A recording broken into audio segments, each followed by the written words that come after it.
On Tuesday morning, 120 police officers raided 10 properties in Banbury and one in Birmingham in connection with child sexual exploitation offences.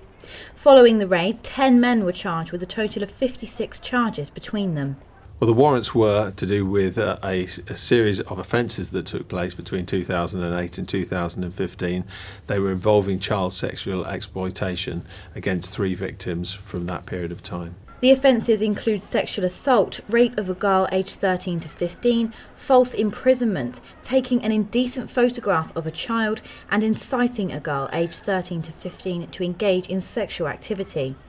On Thursday, a further 6 properties were raided in Oxford when around 80 uniformed officers executed the warrants. 6 arrests were made at that time. Following the arrest, the local police area commander for Oxford said, "This is a complex investigation into non-recent child sexual exploitation in Oxford, which has been undertaken by Thames Valley Police Force CID. The nature of these arrests will always be concerning, and I understand that people may have questions about them. Because this is an ongoing investigation, we will not be able to provide all the information straight away, but we will keep the community updated when we can." Police have made it clear after each of the arrests that they are continuously working to safeguard and support the victims.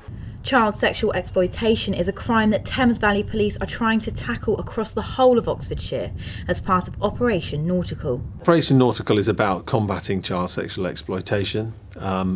It's important to realise the complexity of investigating this type of offence, but also to show that we have moved as a force in terms of our training of our officers to be able to understand the type of signs of those type of offences and to support victims. What I need to say is, in terms of victims of child sexual exploitation, we now have a Kingfisher team that is specifically set up to help combat and tackle that type of offence.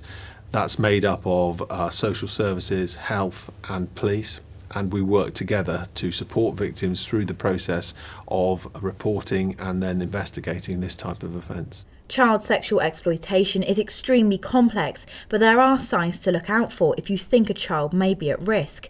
These include staying out overnight or going missing from home often, money, clothes, jewellery or gadgets they can't account for or afford, having an older boyfriend or girlfriend that you're concerned about, losing contact with family and friends of their own age, or being secretive about where they go and who they see.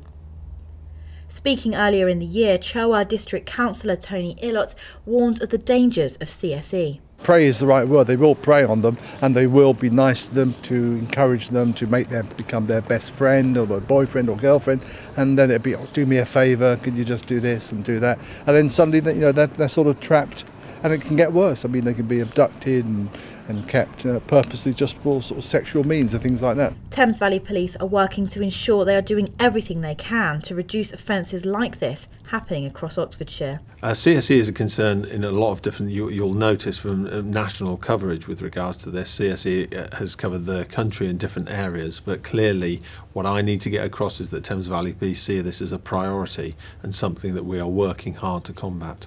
Police are urging everyone to be aware of the signs, and anyone concerned about a child or needing advice are advised to contact them on 101. Charlotte Winfield for That's Oxfordshire.